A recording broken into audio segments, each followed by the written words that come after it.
Hello दोस्तों, मैं उम्मीद करता हूं कि आप सभी स्वस्थ और अच्छे होंगे। आज मैं फिर एक न्यू टॉपिक के साथ में आया हूं और इस टॉपिक को मैंने इस बेस पे स्टैंड किया है कि फॉर द एग्जामिनेशन और फॉर द इंटरव्यू ये एक मोस्ट इंपॉर्टेंट टॉपिक बनता है बच्चों के लिए, जो बच्चे इंटरव्यू देने जाते हैं या एग्जामिनेशन सेंटर पे जब वो एग्जामिनेशन लेने जाते हैं तो इस मिग वेल्डिंग टॉपिक से कुछ ऐसे सवाल पूछे जाते हैं कि जो बच्चों को जानकारी नहीं होती है। उसी टॉपिक पर मैंने आज का ये वीडियो डेवलप किया है। आप मिग वेल्डिंग में जब यूटिलाइज करते हैं, जो इंडस्ट्रियल एरिया में मास प्रोडक्शन देने वाली एक मशीन होती है, जो सेमी ऑटोमेटिक मशीन होती है, उसके अंदर पिलर वायर का यूज किया जाता है, जो इलेक्ट्रोड, जैसे आर्क वेल्डिंग में इलेक्ट्रोड का हम इस्तेमाल करते हैं, उसी तरीके से उस पिलर वायर का यूजेस करते हैं। उसमें कुछ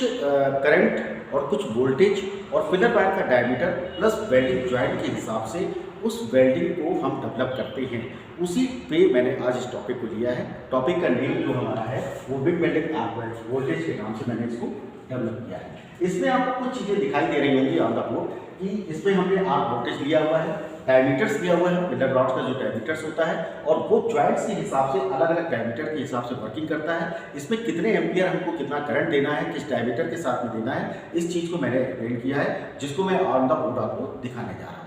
पहले मैं आपको बता दूं, यहाँ मैंने शो कर रखा है आर्क वोल्टेज और इसके साथ में 0.8 mm इलेक्ट्रोड जो मिनिमम डायमीटर होता है एक पिलर वायर का, वो मैंने शो कर रखा है, जिसका व्यास होता है। इसी के साथ में सेकंड स्टेप हमने लिया है 1.2 mm का जो इलेक्ट्रोड कोर वायर होती है हमारी, जो पिलर रॉड का डायमीटर होता है, वो सेकंड स्टेप हमारा होता है। इसी के साथ में तीसरा स्टेप मैंने लिया है 1.6 का, और जो सबसे ज़्यादा स्टेप होता है पिलर रॉड की कोर वायर का, वो हमारा होता है 2.4। ये मोस्टली जो एक्स्ट्रा वर्क होते हैं उनमें इनका हम यूजेज करते हैं, लेकिन जो नॉर्मल हमारे होते हैं वो 1.6 तक इस्तेमाल किया जाता है। लेकिन फिर भी यहाँ मैं 2.4 आपको एक्सप्लेन करके व्यास के हिसाब से एक्सप्लेन कर रहा हूँ। जो हमारा कौन यूज करते हैं, और सीट पेनिट्रेशन का मतलब ये है कि जहाँ पे हमें दो चद्दर वाले जोड़ हम इस्तेमाल करते हैं, वहाँ पे हमें जो पेनिट्रेशन देना होता है, दो जॉब के बीच में ज्वाइंट करना होता है, वो हमारी सीट बेल्ट के लिए 0.8 mm का इस्तेमाल किया जाता है। और साथ में इसमें कितना हम करंट यूजेज करते हैं ये भी हम आपको एक्सप्लेन कर रहे हैं। वोल्टेज भी साथ में हमने आपको दिखा रखा है इसमें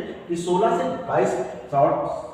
सर्किट आर्क वोल्टेज हम इसमें देते हैं, और जो हमारा इसमें एम्पियर चलता है वो 60 से 160 एम्पियर तक हम इसमें जॉइंट्स में यूज करते हैं। इसी क्रम में जब हम आगे बढ़ते हैं तो जहाँ पे हमारा एल जॉइंट होता है या कॉर्नर जॉइंट होता है मेटल के बेस पे, तो वहाँ पे हम एक रूट पेनिट्रेशन, एक अच्छा जॉब के बेस पे नियंत्रण देते हैं। उसमें हम क्या करते हैं कि 100 से 150 mm तक का करंट इस्तेमाल करते हैं। ये हमारा 1.2 mm के इलेक्ट्रोड में इस्तेमाल करते हैं। इसी स्टेप पे जब हम तीसरे में चलते हैं तो 1.6 mm के जो हमारी कोर वायर होती है एक पिलर वायर के बेस पे, उसमें हम क्या करते हैं अच्छी वर्टिकल, जहाँ पे हमें वर्टिकल जॉइंट्स बनाने होते हैं, वहाँ पे हम इस कोर वायर को इस्तेमाल पिलर रॉड का इस्तेमाल करते हैं, और वहाँ पे हमें जो करंट देना होता है या एम्पियर के बेस पे करंट देना होता है, वो हम 120 से 180 एम्पियर तक हम यूजेज करते हैं। इसके बाद जैसा मैंने आपको पहले भी बताया था कि 2.4 mm के जो डायमीटर के हमारे पिलर वायर होते हैं, उनको हम कुछ एक्स्ट्रा ऑर्डिनरी यूजेज में यूज करते हैं कि जहाँ पे मोटी थिकनेस की प्लेटें होती हैं या कोई विशेष हमें जॉइंट्स डेवलप करना होता है, तो वहाँ पे हम 2.4 mm का इलेक्ट्रोड का इस्तेमाल करते हैं। इसी क्रम में हम जब सेकंड स्टेप पे चलते हैं तो फिर हम 0.8 से आपको रिवर्स लेकर के आते हैं कि जहाँ पे कॉर्नर जॉइंट हम बनाते हैं, जैसे एल्बो जॉइंट है या एज जॉइंट है, इस टाइप के हम जब जॉइंट बनाते हैं तो 0.8 mm का हम जब कोर वायर का पिलर वायर इस्तेमाल करते हैं, तो वहाँ पर इस तरीके से जो हम जोड़ लगाते हैं तो एक तो उसमें हमें तीव्रता रखनी पड़ती है, यानी तेज हमें हाथ को मेंटेन करना पड़ता है मशीन को, और उसके बाद में हम उसका एम्पियर जो सेट करते हैं, इसको हम 20 से 40 आर्क वोल्टेज के बीच में रखते हैं, और जो एम्पियर इसमें सेट किया जाता है वो 150 से 250 के बीच में सेट किया जाता है। ये हमारा करंट एम्पियर होता है। इसी क्रम में जब हम नेक्स्ट स्टेप पे जाते हैं तो 1.2 mm का जब हम इलेक्ट्रोड यानी फिलर वायर इस्तेमाल करते हैं मिग वेल्डिंग में, तो जहाँ पे हाफ सर्किल रेडियस में हमें वेल्डिंग करनी है या राउंड सर्किल में वेल्डिंग करनी है, तो ऐसे जोड़ जो हमारे यांत्रिक जोड़ जो होते हैं उनको हमें थोड़ा फास्टनेस के साथ में मशीन में मूव करना होता है। तो उस समय हम 200 से 250 के बीच का करंट एम्पियर हम यहाँ पे इस्तेमाल करते हैं। इसी क्रम में जब हम नेक्स्ट पॉइंट पे जाते हैं तो 1.6 का जो हमारा कोर वायर का जो डायमीटर होता है, तो वहाँ पे हम क्या करते हैं डाउन हैंड बीच पोजीशन हम लगाते हैं किसी जॉइंट के लिए। डाउन हैंड का मतलब वर्टिकल पोजीशन से जब ऊपर से नीचे पोजीशन में आते हैं, तो यहाँ पे डाउन हैंड बट जॉइंट हमें जब जैसे बनाना होता है, तो यहाँ पे हम 250 से 350 एम्पियर का करंट इस्तेमाल करते हैं। इसी क्रम में जब हम फोर्थ स्टेप पे जाते हैं 2.4 जो हमारे एक मिग वेल्डिंग की जो काफ़ी मोटी वायर के बेस पे हम इस्तेमाल करते हैं, इसको पिलर वायर के बेस पे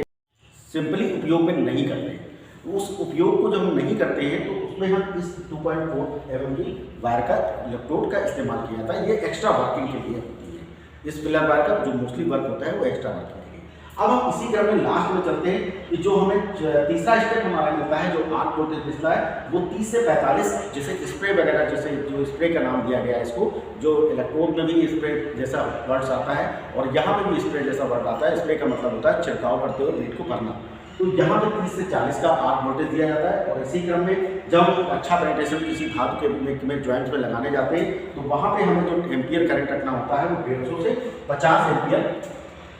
250 एम्पियर के बीच में रखना होता है। इसी क्रम में जब हम नेक्स्ट स्टेप पे चलते हैं तो यहाँ पे 1.2 वाला हमारा इलेक्ट्रोड वायर आता है या जो फिलर रॉड आती है, वो जब हम मल्टी पास यांत्रिक वेल्ड करते हैं, यानी किसी के बेल्ट ज्वाइंट के ऊपर एक स्टेप के ऊपर दूसरा स्टेप, दूसरे स्टेप के ऊपर तीसरा स्टेप, इस तरीके से हम ज्वाइंट सेटअप करते हैं तो वहाँ पे हमें 200 से 350 के बीच में एम्पियर करंट को रखना होता है। नेक्स्ट स्टेप पे जब हम चलते हैं 1.6 वाले पे, 2 वायर वाले डायमीटर पे, तो वहाँ पे हमें क्या करना होता है कि जहाँ पे किसी जॉब को हमें अच्छी पेनिट्रेशन देनी होती है, यानी जो रूट्स से हमारा है, जहाँ जड़ से हमारा जो पेनिट्रेशन बनना है, जो एक अच्छा जॉइंट डेवलप करना है, उस जगह पर हम क्या करते हैं, वहाँ पे हम एम्पियर को प्लस कर देते हैं। वो 300 से हमारा 500 एम्पियर के बीच में हो जाता है।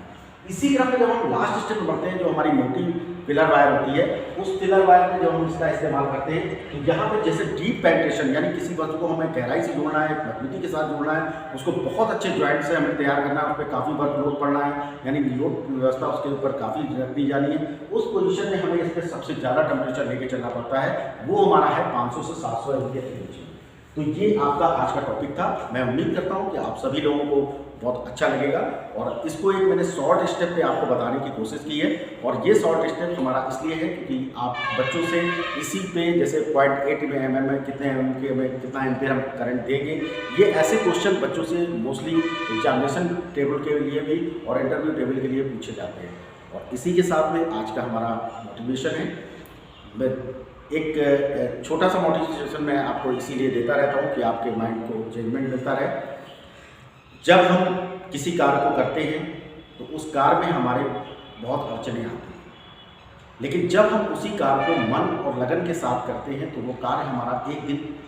जरूर सिद्ध होता है और उसमें हम सफल होते हैं। Thanks all of you. Next video next.